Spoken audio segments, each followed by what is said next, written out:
आता पार्वती मातेचं रक्षण करायचं. मी कोणालाही आज सोडणार नाही.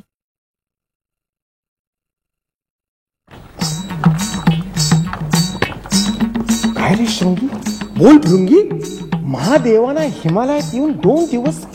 होय, पण ही वार्ता अजून पार्वती देवीला कळलेली दिसत नाही. पती पत्नी काही मतभेद. अरे भृंगी, देव असो, दानव असो किंवा मानव असो, पती पत्नी म्हटलं म्हणजे ही वार्ता पार्वती देवीना कळवलीच पाहिजे. होय होय भृंगी, चल आपण जाऊ पार्वती देवींकडे.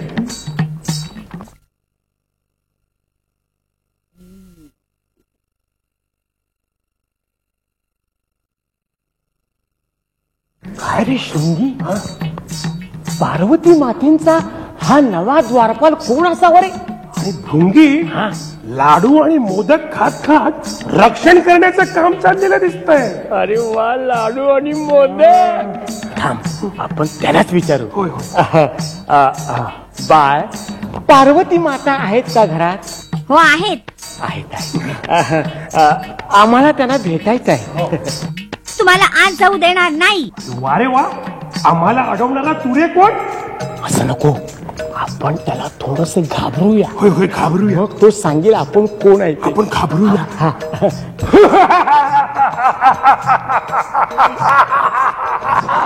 अरे केवढ्यांदा मी घाबरलो ना. हळूहळू. ए चिमुरड्या पोरा, तू आम्हाला ओळखलेलं दिसत नाही. तुम्ही कोणी असा, आत प्रवेश नाही म्हणजे नाही. अरे वा वा, हे म्हणजे अति झालं. हे म्हणजे उंदरानं सिंहाला युद्ध करण्याचं आमंत्रण दिल्यासारखं झालं. हो ना. आणि तू जर आम्हाला आज सोडलं नाही तर तुला असं घर घर घर घर घर घर घर घर फिरवून आपटीन. असं नाही रे, मग कसं? असं हे बघ, फिरवून आपटीन. असं तू मला आपटणार? हो हो. हे घ्या. अरे हे घे.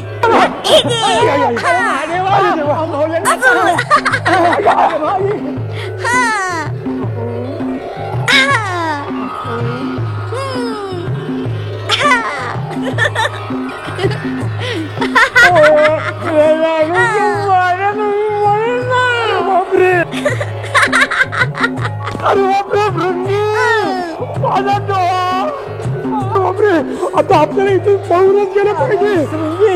तू एकाक्ष झालास. चल चल, आपण पळूया. आता आपलं काही खरं नाही. महादेवा, आम्हाला वाचवा हो. भोलेनाथा, भोलेनाथा, आम्हाला वाचवा हो भोलेनाथ. अरे झालं तरी काय? काय झालं म्हणून काय विचारता भोलेनाथ? माझे डोळे फुटून मी आंधळा झालो असतो भोलेनाथ. अहो, आणखीन 2-4 लाडू मारले असते तर माझं पोट फुटलं असतं महादेवा. अरे पण तो आहे तरी कोण? पार्वती देवींचा द्वारपाल, चिमुरडा पोर. नारायण नारायण. भृंगी शृंगी, तुम्ही अगदीच मूर्ख आहात. अरे चिमुरडा पोर आणि तुम्हाला भारी. महाराज, अहो आमच्या ऐकण्या पाहण्यात काही दोष असेल तेव्हा तुम्ही प्रत्यक्ष जाऊन पहा ना. भोलेनाथ, येतो आम्ही. आमचं काय खरं नाही. महादेवा, या दोघांच्या बोलण्यात अगदीच तथ्य नसेल असं मात्र मला काही वाटत नाही हो. आता ही सुद्धा स्वारी आली वाटतं. मला थोडी संधी द्या, पाहतो कोण मला आज जायला अडवत होते. नंदीजी, तुम्ही अवश्य जा, पण शिंग मात्र सांभाळा. शंभो महादेवा, मला आशीर्वाद द्या. तथास्तु.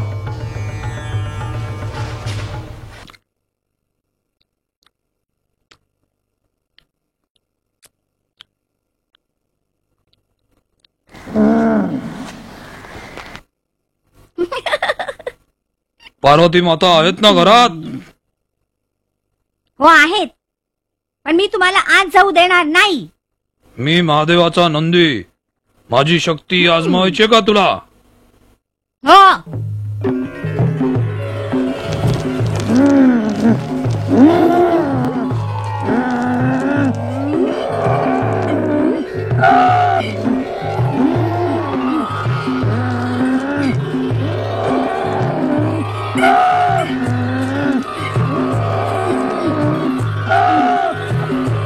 क्षमा करा मला. ठीक आहे, क्षमा केली. शंभू महादेवा, तो मुलगा तर भयंकर राक्षसाचा अवतार दिसतो. अरे पण झालं तरी काय? अहो, माझं नशीब चांगलं म्हणूनच वाचलो. नारायण नारायण. नंदीजी, नशीब तुमचं आणि महादेवांचंही. नारदा, नारायण नारायण. महादेवा, अहो तुमच्या नंदीला म्हणजे तुमच्या वाहनाला जर काही इजा झाली असती तर तुमच्या वाहनाचा प्रश्न आलाच असता की. एवढा चिमुरडा पोरतो आणि एवढी अफाट शक्ती, म्हणजेच काहीतरी अगम्य घटना आहे.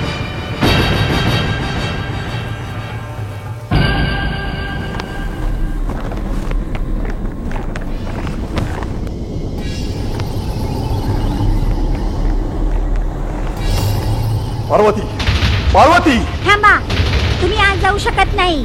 मला ओळखत नाहीस वाटतं. तुमची ओळख कशाला? तुम्ही गोसावी दिसतात. बऱ्या बोलानं बाजूला हो, नाहीतर नाहीतर काय करा? प्राण गेले तरी मी तुम्हाला आज जाऊ देणार नाही. बंद कर तुझी फटवट, नाहीतर भोग आपल्या कर्माची फळं.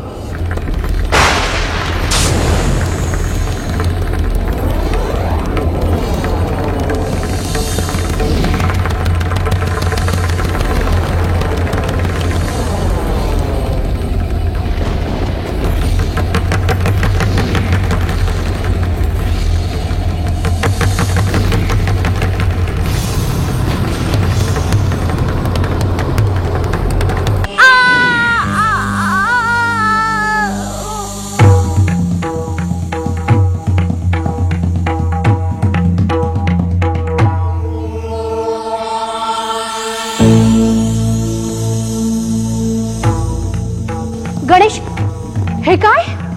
माझ्या गणेशाचा शिरच्छेद? कुणी केलं हे कृत्य? लवकर सांगा, कुणी केलं हे कृत्य?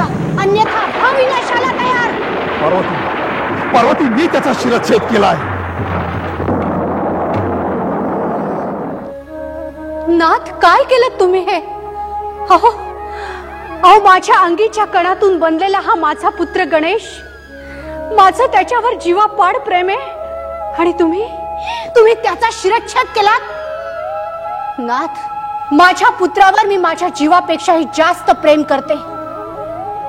माझा पुत्र मला आत्ताच्या आत्ता जिवंत करून द्या, माझ्या हातून कोणताही संहार घडल्यापूर्वी.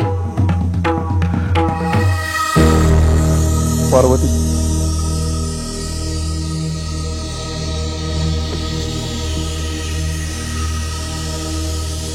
पार्वती,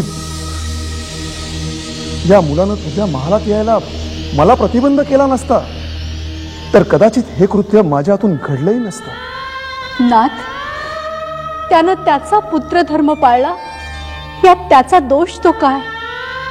खरंय, खरंय तुझं म्हणणं. त्यानं त्याचा पुत्रधर्म पाळला, तसा मी पितृधर्म पाळतो. नाथ,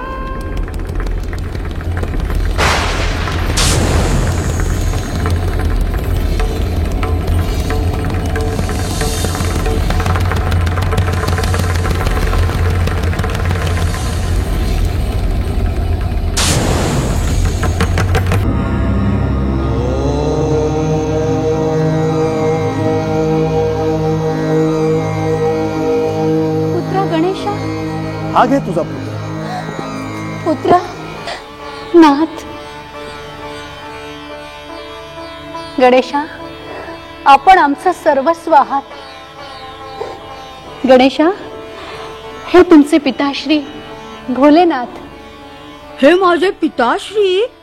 हे मला ठाऊक असतं तर मी त्यांना अडवलंच नसतं. गणेशा, भावनेपेक्षा कर्तव्य श्रेष्ठ असतं, ते तू केलंस. पुत्रा, सर्व शुभ कार्याच्या आरंभी प्रथम तुझी पूजा होईल. ज्ञान, विज्ञान, योग, तंत्र, संगीत, नाट्य, नृत्य या सगळ्यांचा तू अधिष्ठाता होशील. विघ्नहर्त्या तुझं कल्याण असो.